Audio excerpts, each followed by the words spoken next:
Hello everyone, welcome back to the channel. So today we have this new guest with us. Kausthub. We used to work together as freelancers, and hopefully he's gonna join us for a lot more videos to come. We can just see by his jersey that he's a mad Barcelona fan. He's based in Paris. He's a sports management professional there. And yeah, Kausthub, go on, tell a bit about yourself. Firstly, my name is Kausthub Saraswatula. I grew up in Bombay, and as you mentioned, I'm currently based in Paris, and I've been pursuing my master's degree in sports management from Emily Business School. And yeah, currently I'm just doing an internship to complete my degree, and yeah, hoping to start working as a sports professional. Yeah, so I see you love Barcelona a lot. That is like the work we have done before we can I observed it there, and then like you also have a very special spot in your heart for Pep Guardiola. So like how did it begin? Like which was the moment when you were like Barcelona is my club and maybe Pep Guardiola is the one that I love the most? Which was the moment when you just knew that? I think it was in 2009. Back then I felt like, football wasn't really like the big of a sport in India as it is right now. So there used to be like a bar called the Manchester United Cafe Bar, which was like really popular and used to be one of the few places that actually used to broadcast like matches live where, there used to be a bar, you could get a drink and, have fun. So I remember it was me and a few of my friends who were like really like hardcore United supporters who took me to watch the Champions League final of 2009. Oh my And God. Oh I my God. mean, there's just nothing more to say. Like the manager, the team, the style of football, the players. I mean, I was just blown away. And ever since, it's been Barcelona all the way for me. Great. And which was the moment? Like that was the moment you know that Pep Guardiola is the guy. No, I didn't feel like that, but I feel at that moment, Barcelona really caught my eye as the team that, I would like to invest, 2 hours, 3 hours a week, every week for like the rest of my life. I would love to watch this kind of football. And I feel that's where my passion for like football also like sort of originated.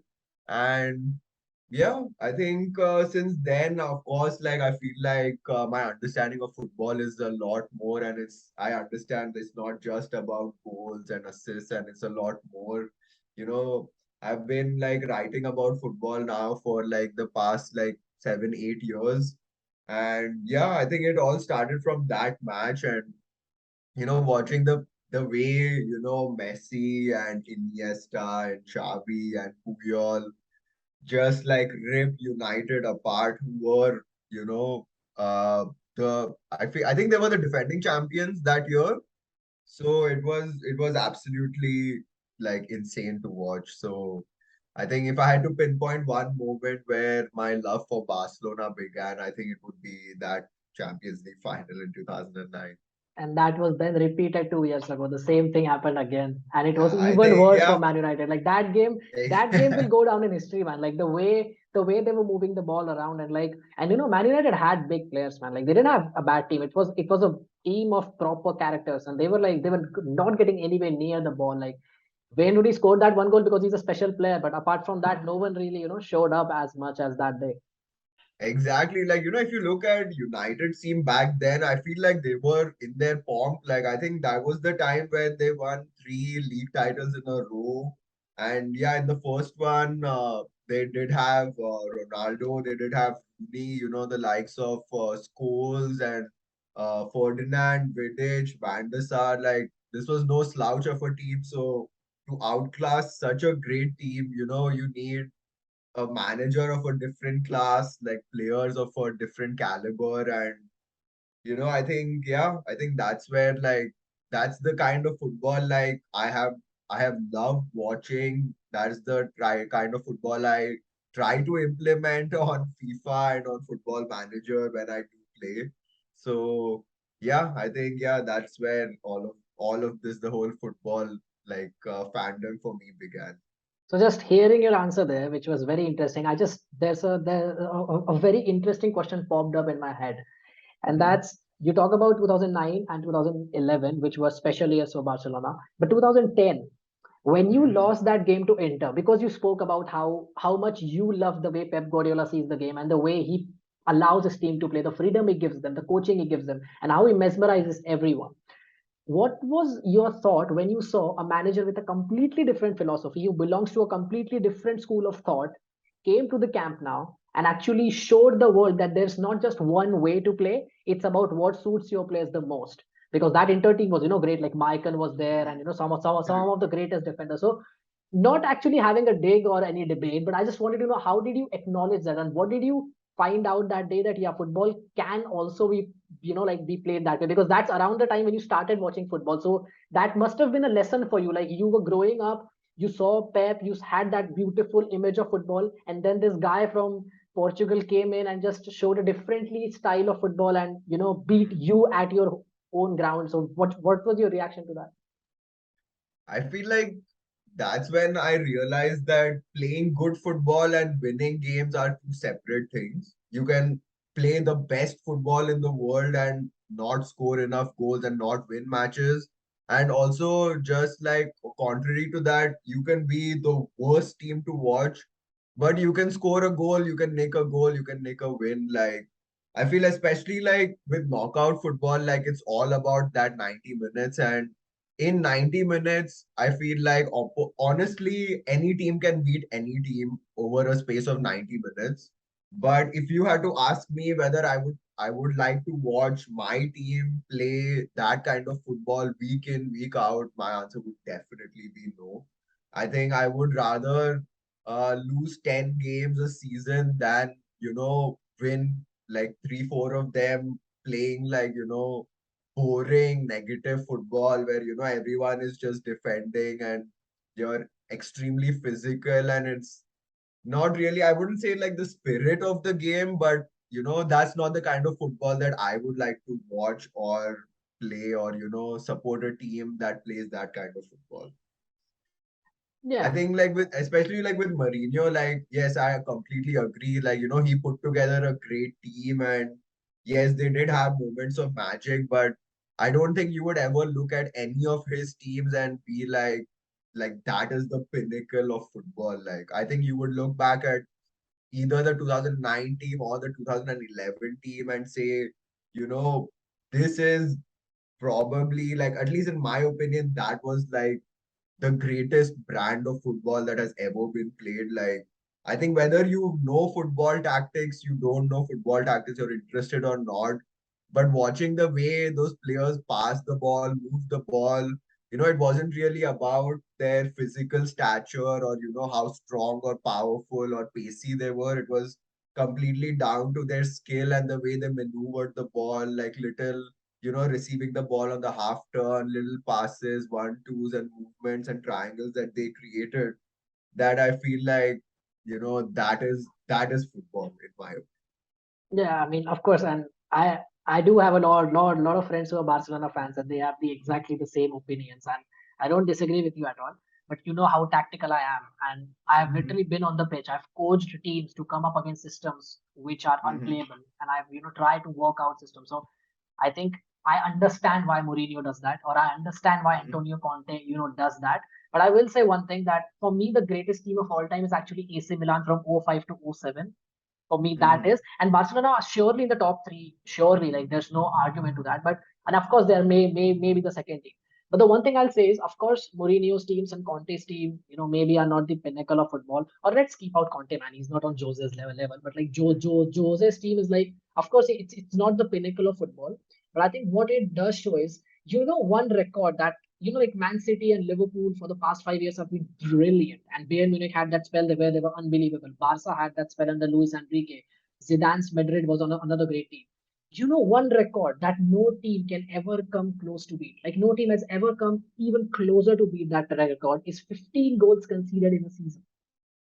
And that in itself, in my opinion, deserves some sort of recognition. Not because I think that you should score less goal or you should play football a certain way, but what I think is, if you want to challenge a dynasty, or if you want to challenge someone who is better than you, then you have to come up with a system that is not maybe as visually aesthetic, but works for your players and gets you the results that you want, and the players like it. If the players don't like it, then absolutely no point in that. But like, of course, that Barca team was again unbelievable. But what I would say is, Mourinho's teams were never at the pinnacle of football, but in terms of how to defend and how to weather the storm, because I always say one thing, that there is no great football team I've ever seen who don't have the ability or character of like weather the storm.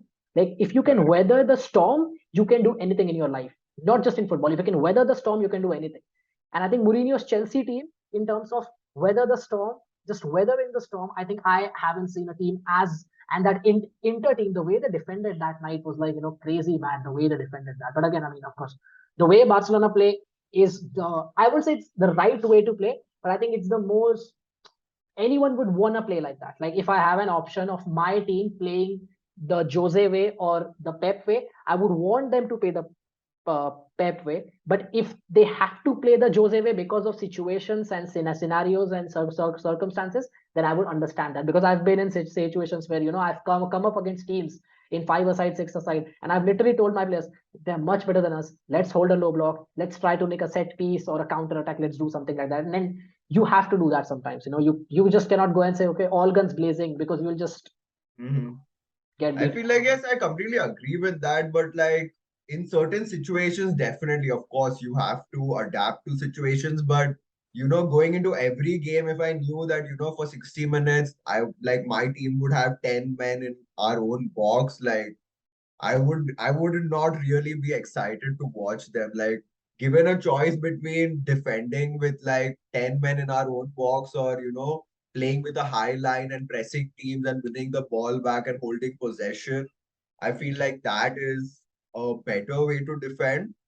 But yeah, definitely, of course, it also depends on the sort of players you have. Like, Yeah, exactly, I'm exactly. sure, like, not everyone is as lucky to have, players like Xavi, Iniesta, Busquets, Messi, Henry, Pedro, Villa, just to name a few players Yeah. that Barcelona have had during that era.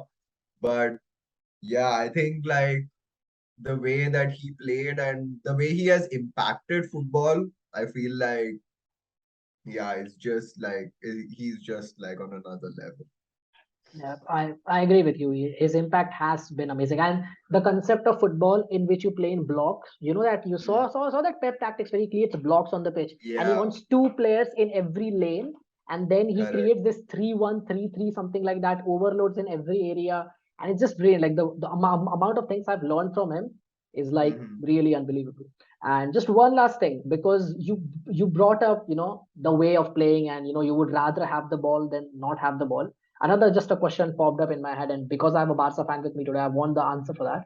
Is that, do you think that having a B plan, or having a Hmm. plan B, or having that element of pragmatism is actually important? And maybe, and again, not a dig at Pep Guardiola, but maybe we have seen over the years that he doesn't have that element of pragmatism. And do you think that is the reason that in the very big games, when the pressure is on, when the opposition has coaches like Carlo Ancelotti, when opposition coaches have managers like Zidane or Jose, who are known to work out teams and to create system to specifically attack the weaknesses of Pep, and he knows his weaknesses. Like, if Carlo Ancelotti and Devashish and Kausthub know the weaknesses of Pep teams, Pep, of course, knows the weaknesses of his team, but still, he doesn't really. I've never seen him make a decision where he actually works on protecting these weaknesses. So, Hmm. do you think that has been a reason why he has, look, failed is the wrong word, because it doesn't tell you the context about the situation, but there is an element of failure with Pep Guardiola in the European Cup, because he was the king of the European Cup when he joined Bayern Munich, and since then he has had the best teams, he has spent the most money, he has had the easiest possible way to winning the Champions League. Apart from maybe PSG is the only team who probably had an easier run, but I would say he had the easiest run up with them. Do you think that lack of pragmatism within himself has affected that and has had an impact on that? And maybe that's the reason why against Chelsea in the final, or against in that Real Madrid game, when Carlo Ancelotti's Madrid scored like 5 goals in like 18 minutes against his Bayern Munich Oh, team. yeah, yeah, Yeah, so correct. like these things, and Klopp's Liverpool, the Liverpool that did not win the Champions League. So it wasn't the Liverpool that won. It was the Liverpool with Karius in goal, and with no Fabinho in their midfield. So that Liverpool team beat Man City, despite Man City being much better than that team. So do you think that, as much as I agree with you, keeping the ball is what football is, but is that lack of pragmatism that Pep Guardiola has shown over the years has impacted him negatively at very significant moments? Uh, I think that's a very interesting question, but I feel like he has, tinkered and created a plan A, which is so good that in 99% of the games, you will not need a plan B because the players that City have and the way Pep is able to squeeze out every last ounce of ability and passion and the desire to win out of players. I think yes, definitely. I feel like he has never needed it, but coming to the Champions League, I feel like at times, yes, I feel like they've been unlucky at times. If you remember the Tottenham game, like it was just uh like a hair's breadth that he was offside. Then against Lyon, if you Leon, remember Sterling, Monaco. Oh my God. yeah, Monaco, I feel like, yeah, they was just like, but I feel like when when City played Monaco, like that was still like, the time where they had Sanya and Kolarov and those kind of players there. And yeah, that Monaco team was pretty special if you go and look back, the likes of Bernardo, And also, Mendy. actually, if you look at it, it was Pep's first season, so I don't blame him for that. And Exactly, he had exactly, like Gael Clichy and Kolarov and Bakary exactly. Sagni and No, Zabaleta, that's what like, I wasn't. That's what I'm not really counting that one, but yes, I agree. Against Tottenham, against Lyon, especially, like those 2 years, you would say that you would have expected City to have gone through. But I feel like when it comes down to individual player mistakes, maybe I can't really blame Pep for Sterling missing a sitter. But yes, I feel like against Chelsea, I think this was exactly his thought process that, I've been doing the same thing till the Champions League final, winning the league. I I feel like his thought process was that I have to do something different, and that unnecessary tinkering I felt like costed City the Champions League. But I feel like maybe I know everyone says this every year, but I think City is the favorite this year. Like, with Haaland in the team, I think like uh with even if you see De Bruyne is usually like he does have some injury concerns or he doesn't really have a fast start to the season, but if you look at him so far this season, he's been pretty spectacular and the form that he is in. And the great thing for City is that Haaland won't be going to the World Cup. So they're just gonna put him in the cryogenic chamber and just hope he's recharged and is banging in hat tricks left, right, and center once football resumes after the World Cup. Okay, great answers, man. And with the World Cup coming up, guys, and with everything, the season's gonna come up. Football's never gonna stop.